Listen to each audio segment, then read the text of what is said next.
Welcome back to ಸಮಪಾದಪಿ ಮಾತುಗಳು. ನಾನು ನಿಮ್ಮ ಪ್ರೀತಿ ಇವತ್ತೊಂದು ಹೊಸ ವಿಷಯದ ಬಗ್ಗೆ ನಾಲ್ಕು ಮಾತು. AI ಇಂಡಿಯಾದಲ್ಲಿ ಹೊಸ ಯುಗ ಶುರು ಆಗ್ತಿದೆ. ಈ ಜನರೇಷನ್ ಅಂತೂ ಫುಲ್ ಫಾಸ್ಟು, ಟೆಕ್ನಾಲಜಿ ಇನ್ನೂ ಸ್ಪೀಡು. ಮನದಾಳದ ಮಾತು ಹೇಳ್ಕೊಳಕ್ಕಿಲ್ಲ ಚಿಂತಿ, ಕೆಲಸ ಅಂತೂ ಮುಗಿತೋ ಜಲ್ದಿ.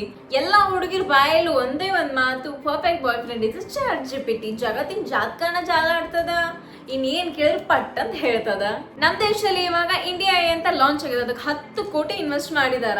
ಭಾರತದ ಸಂತಿಗುಂದಿಗಳಿಗೆ ಎಲ್ಲ ಕಡೆನೂ ಆರಾಮಾಗಿ ಉಪಯೋಗ ಆಗ್ಲಿ ಅಂತ ಹೇಳಿ ಸಂದೇಶ, ಆದೇಶ, ಉಪದೇಶ ಎಲ್ಲಾನು AI ಉಪಯೋಗಿಸ್ಕೊಂಡು ಆರಾಮಾಗಿ ರೀಚ್ ಆಗ್ಲಿ ಅಂತ ಹೇಳಿ, ಮತ್ತೆ ಕೆಲಸ ಪಟ್ ಅಂತ ಮುಗಿಲಿ ಅಂತ ಹೇಳಿ ಲಾಂಚ್ ಮಾಡಿದಾರ.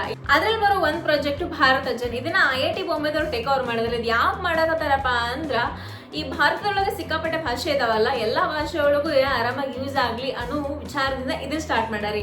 ಭಾರತ ಒಂದು ಭಾಷೆಗಳ ಬೀಡು. ನಮ್ಮ ದೇಶದೊಳಗೆ ಸಿಕ್ಕಾಪಟ್ಟೆ ಭಾಷೆಗಳೆಲ್ಲ ಇದಾವ. ಉತ್ತರ ಭಾರತದೊಳಗೆಲ್ಲ ಹಿಂದಿ, ಗುಜರಾತಿ, ಪಂಜಾಬಿ ಎಲ್ಲ ಉಪಯೋಗಿಸಿದ್ರೆ, ಇನ್ನು ನಮ್ಮ ದಕ್ಷಿಣ ಭಾರತದೊಳಗ ನಾವು ಕನ್ನಡ, ತೆಲುಗು, ಮಲಯಾಳಂ ಈ ಥರ ಎಲ್ಲ ಭಾಷೆಗಳೆಲ್ಲ ಉಪಯೋಗಿಸ್ತೀವಿ. ಸೊ ಅಲ್ಲಿ ಇರುವಂಥ ನಾರ್ಮಲ್ ಪೀಪಲ್ಸ್ಗೆ, ನಮ್ಮಂಥ ಕಾಮನ್ ಸೆನ್ಸಿಗೆಲ್ಲ ಅರ್ಥ ಆಗಬೇಕಲ್ಲ. ಏನೋ ಒಂದು ಹಿಂದಿ ಒಳಗೆಲ್ಲ ಅನೌನ್ಸ್ಮೆಂಟ್ ಮಾಡಿದ್ರೆ ಅಥವಾ ಇಂಗ್ಲೀಷ್ ಒಳಗೆ ಸ್ಟೈಲಾಗಿ ಅನೌನ್ಸ್ಮೆಂಟ್ ಮಾಡಿದ್ರೆ ಅಡ್ಡಾಡೋ ಹೆಂಗೆ ತಿಳ್ಕೊಬೇಕು, ಚಾ ಅಂಗಡಿ ಒಳಗೆ ಟ್ರೈನ್ ಒಳಗೆ ಚಾ ಕಪ್ ಹಿಡ್ಕೊಂಡು ಹೋಗೋ ಅವ್ಗೆ ಗೊತ್ತಾಗುತ್ತೆ ಏನು ಮಾಡಾಕ್ತಾರೆ ಏನು ಮಾಡಾಕ್ತಾರೆ. ಯಾವತ್ತೋ ಒಂದಿನ ಹಳ್ಳಿಯಿಂದ ಪ್ಯಾಟಿಗೆ ಬಂದ ಅನ್ನೋ ಥರ ಏನಾದ್ರು ಅಡ್ಡಾಡೋರು ಇದ್ರೆ ಇಂಗ್ಲೀಷ್ ಒಳಗೆಲ್ಲ ಸ್ಟೈಲಾಗೆಲ್ಲ ಹೇಳಾಕತ್ತಾರೆ, ಯಾರಿಗೆ ಅರ್ಥ ಆಗತ್ತೆ ಹೇಳಿ. ಸೊ ಅದಕ್ಕೆ ಅಲ್ಲಿರುವಂಥ ಒಂದು ಲೋಕಲ್ ಲ್ಯಾಂಗ್ವೇಜಸ್ ಏನಿರ್ತಾವೆ, ಲೋಕಲ್ ಭಾಷೆ ಏನಿರತ್ತ, ಆ ಭಾಷೆಯೊಳಗೆ ಎಲ್ಲರಿಗೆ ಅರ್ಥ ಆಗಲಿ ಅನ್ನೋ ವಿಷಯ ಸಲುವಾಗಿ ಇನ್ನೊಂದು ಪ್ರಾಜೆಕ್ಟ್ ಲಾಂಚ್ ಮಾಡಿದಾರೆ, ಭಾಷಿಣಿ ಅಂತ ಹೇಳಿ. ಗೊತ್ತಾಯ್ತಲ್ಲ. ಮತ್ತೆ ಇವಾಗ ಟ್ರೈನ್ ಒಳಗೆಲ್ಲ ಅನೌನ್ಸ್ಮೆಂಟ್ ಬರ್ತಾವ್ರಿ. ಇವಾಗ ಬಿಜಾಪುರದಿಂದ ಬೆಂಗಳೂರಿಗೆ ಪ್ರಯಾಣಿಸುತ್ತಿರುವ ಟ್ರೈನ್ ಕ್ರಮ ಸಂಖ್ಯೆ 0866 ಪ್ಲಾಟ್ಫಾರ್ಮ್ ನಂಬರ್ 1ರಲ್ಲಿ ಆಗಮಿಸುತ್ತಿದೆ. ಪ್ರಯಾಣಿಕರು ದಯವಿಟ್ಟು ಗಮನ ಹರಿಸಿ. ಈ ಥರ ಎಲ್ಲ ಅನೌನ್ಸ್ಮೆಂಟ್ ಎಲ್ಲ ಬರ್ತಿರ್ತಾವಲ್ಲ. ಸೊ ಇದಕ್ಕೆಲ್ಲ ಇವಾಗ ಕೇಳ್ತಿರೇನು ಬಂಪರ್ ಲಾಟ್ರಿ ಹೊಡೆದಂಗೆ ಎಲ್ಲಾನು ನಮಗೆ ಲೋಕಲ್ ಲ್ಯಾಂಗ್ವೇಜ್ ಒಳಗೆ ಬರ್ತಿರ್ತಾವ. ಟ್ರೈನ್ ಡೆಲ್ಲಿಯಿಂದ ಬರಲಿ ನಡೀತದ, ನಾವಿನ್ಮೇಲೆ ಅನೌನ್ಸ್ಮೆಂಟ್ ಎಲ್ಲ ನಮ್ಮ ಕನ್ನಡದಾಗ ಕೇಳ್ತಿರ್ತೀವಿ. ಅಂದರೆ ನಾವು ಲೋಕಲ್ ಲ್ಯಾಂಗ್ವೇಜ್ ಒಳಗೆ ಕೇಳ್ತಿರ್ತೀವಿ. ಇನ್ನು ಕೇಳ್ತೀರ ನಾವೇ ಕಮ್ಮಿ. ಮೊದಲೇ IT ಹಬ್ಬು ನಮ್ಮ ಬೆಂಗಳೂರು. ಇಲ್ಲೆಲ್ಲ AI ಬಂದಮೇಲೆ ಇವಾಗ AIನ ಉಪಯೋಗಿಸ್ಕೊಂಡು ಸ್ಟಾರ್ಟಪ್ ಕಂಪ್ನೀಸ್ ಎಲ್ಲ ಸ್ಟಾರ್ಟ್ ಮಾಡ್ತಿದ್ದಾರೆ ಇಲ್ಲೆಲ್ಲ. ಅಂದರೆ ಡೇಟಾ ಸೆಂಟರ್ಸ್ ಆಗಿರ್ಬೋದು, ಸೊ ಇಲ್ಲೆಲ್ಲ ಟ್ರೈನಿಂಗ್ ಕೊಡೋ ಸೆಂಟರ್ಸ್ ಆಗಿರ್ಬೋದು, ಅದೆಲ್ಲ ನಮ್ಮ ಬೆಂಗಳೂರೊಳಗೆ ಸ್ಟಾರ್ಟಪ್ಪಿಗೆ ನಮ್ಮ ಗೌರ್ಮೆಂಟೇ ಇನ್ವೆಸ್ಟ್ ಮಾಡ್ಲಿಕ್ಕದ. ಸೊ ಮಸ್ತ್ ಅಲ್ಲ. AI ಬಂದಮೇಲೆ ನಮಗೆಲ್ಲ ಅನ್ನಿಸ್ತಾ, ಓಕೆ ನಮ್ಮ ಜಾಬ್ ಎಲ್ಲ ಹೋಗುತ್ತಾ ಹೆಂಗೆ ಏನು ಅಂತೇಳಿ. ಎಕ್ಸಾಂಪಲ್ ಇವಾಗ TCS ಅವ್ರು ಇದ್ದಾರಲ್ಲ, ಅವರು AI ಬರೋ ಸ್ಟ್ರಕ್ಚರ್ಸ್ನ ಅವರು ಡೆವಲಪ್ ಮಾಡ್ತಿದ್ದಾರೆ.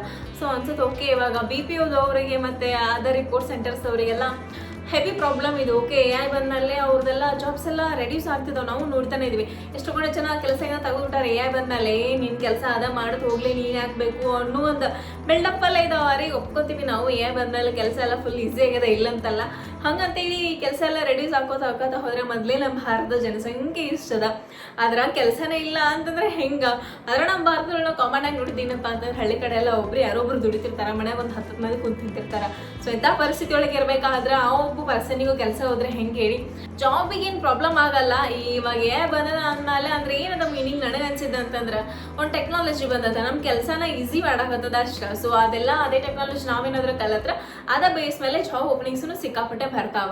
ಸೊ ಯಾರ್ಯಾರು ಜಾಬ್ ಹೋಗಿದ್ರೆ ಚಿಂತೆ ಮಾಡಕ್ ಹೋಗ್ಬಿಟ್ರೆ ಏನಿಲ್ಲದ ಕಲೀರಿ ಕಲಿತು ಜಾಬ್ ಅಪ್ಲೈ ಮಾಡಿ ಅಷ್ಟೇ. ಆಮೇಲೆ ಮತ್ತೆ ಇನ್ನೊಂದು ಕೇಳ್ಪಟ್ಟೆ AI ಬಂದ್ಮೇಲೆ ಹೇಳ್ತೀನಿ, ವರ್ಕ್ ಲೋಡ್ ಅಂತೂ ಹೆವಿ ಆಗಿದೆ. ಪೈಲಾಣ ವರ್ಕ್ ಲೋಡ್ ತಲೆನೂ ಆಗ್ತಿತ್ತು. ಬೆಳಗ್ಗೆ ಆಫೀಸ್ ಒಳಗೆ 8 ತಾಸು ಕುಂದ್ರದು, ಆಮೇಲೆ ಎಕ್ಸ್ಟ್ರಾ ಕೆಲಸ ಅದಾದ ಇದಾದ 28 ಕ್ವಶನ್ಸ್, 28 ಮೇಲ್ಸು ಟೈಪ್ ಮಾಡಿ ಕೋಡ್ ಬರ್ದು ಕೈಯೆಲ್ಲ ನೋವಾಗೋದು ರೀ. ಇವಾಗ ಅಂತಂದ್ರೆ ಅವಾಗಲೇ ವರ್ಕ್ ಲೋಡ್ ಅಂತ ಒಂಥರ ತಲೆನೋವು. ಈಗ ಕೇಳ್ತೀರಾ AI ಬಂದ್ಮೇಲೆ 1% 3% ಎಕ್ಸ್ಟ್ರಾ ವರ್ಕ್ ಲೋಡ್ ಆಗದ, ಹೆಂಗ್ರಿ ಮಾಡೋದಿನ್ನ ಅಲ್ವಾ? ಸೊ ಆ ಥರ ಎಲ್ಲ ನೋಡಿದಾಗ ಅನ್ಸುತ್ತೆ ವರ್ಕ್ ಏನೋ ಸ್ಮಾರ್ಟ್ ಆಗ್ತಿದೆ, ಇಲ್ಲ ಅಂತಲ್ಲ. But sometimes it feels like okay work load ಜಾಸ್ತಿ ಆಗ್ತಿದೆ, ಎಕ್ಸೆಪ್ಟೇಷನ್ಸ್ ಜಾಸ್ತಿ ಆಗ್ತದೆ ಆ ಪರ್ಸನ್ ಮೇಲೆ. ಇಂಟರ್ವ್ಯೂ ಒಳಗೆಲ್ಲ ನೋಡ್ತೀವಿ ನಾವೆಲ್ಲ, ಒಂದು ಕ್ವಶನ್ ಕೇಳುತ್ತಿದ್ರೆ ಅವಾಗೆಲ್ಲ ಇವಾಗೆಲ್ಲ 10 ಕ್ವಶನ್ ಕೇಳ್ತಾರೆ, ಅದು ಬರುತ್ತೆ ಇದು ಬರುತ್ತೆ, ಹಂಗೆ ಮಾಡಿ ಹಿಂಗೆ ಮಾಡಿ ಅಂತ ಹೇಳಿ. ಸೊ ನಾವು ಎಲ್ಲ ಅಪ್ಡೇಟ್ ಆಗಲೇಬೇಕಾಗುತ್ತೆ, ಬಿಕಾಸ್ ಜಾಬ್ ನೆಸಸರಿ ಅಲ್ಲ. ಮಿಡಲ್ ಕ್ಲಾಸ್ ಫ್ಯಾಮಿಲಿ ಎಲ್ಲರೂ ಅಂತಂದಮೇಲೆ ಎಲ್ರಿಗೂ ಆಸೆಗಳೆಲ್ಲ ಇರ್ತಾವ, ಒಂದೇನೋ ಮಾಡ್ಬೇಕು ಅಂತ ಹೇಳಿ. ಸೊ ಎಲ್ಲರೂ ಫಸ್ಟ್ ಎಲ್ಲ ರೊಕ್ಕ ಮಾಡ್ಬೇಕಂತ ಹೇಳಿನ. ಸೊ ಎಲ್ರಿಗೂ ಜಾಬ್ ನೆಸಸರಿ ಇರುತ್ತೆ, ಒಂದು ಸ್ಟೇಬಲ್ ಲೈಫ್ ಲೀಡ್ ಮಾಡ್ಬೇಕಂದ್ರೆ, ಒಂದು ಆರಾಮಾಗಿರ್ಬೇಕಂತಂದ್ರೆ. ಸೊ ಎಲ್ಲರೂ ಅಪ್ಡೇಟ್ ಆಗಬೇಕು. ನಾವು AI ಯೂಸ್ ಮಾಡ್ಕೊಂಡು ಪರವಾಗಿಲ್ಲ, ಏನು ಮಾಡೋಕ್ಕಾಗಲ್ಲ. ವರ್ಕ್ಲೋಡ್ ಜಾಸ್ತಿ ಆದ್ರೂ ಕರೆಂಟ್ ಜನ್ರೇಷನ್ ಆಗಿದೆ ಅಂದರೆ ನಾವು ಉಪಯೋಗಿಸ್ಲೇಬೇಕಾಗುತ್ತೆ. ಬಟ್ ಇನ್ನೊಂದು ಹ್ಯಾಪಿ ವಿಚಾರ ಏನಪ್ಪ ಅಂತಂದರೆ, ರೈತರಿಗೆ ಸತೆಗೂ AI ನ ಉಪಯೋಗಿಸ್ಬೋದು ಅಂತೇಳಿ. ಹೆಂಗಪ್ಪ ಗೊತ್ತು. ಇವಾಗ ಏನಾರ ರೈತ ಹೋಗಿ ಒಂದು ಗಿಡ ಫೋಟೋ ಹೊಡೋದು ಇದು ಹೆಂಗದ ಏನದ ರೋಗ ಏನಂತ ಕೇಳಿದ್ರೆ ಪಟ ಪಟ ಪಟ ಹೇಳತ್ರಿ ನಮ್ಮ ರೈತಿಗೆ ಯಾವ ಭಾಷೆ ಬೇಕು ಆ ಭಾಷೆ ಒಳಗೆ. ಮಸ್ತ್ ಅಲ್ಲ technology. So this is we have to be very proud of all the engineers who are developed this AI and all.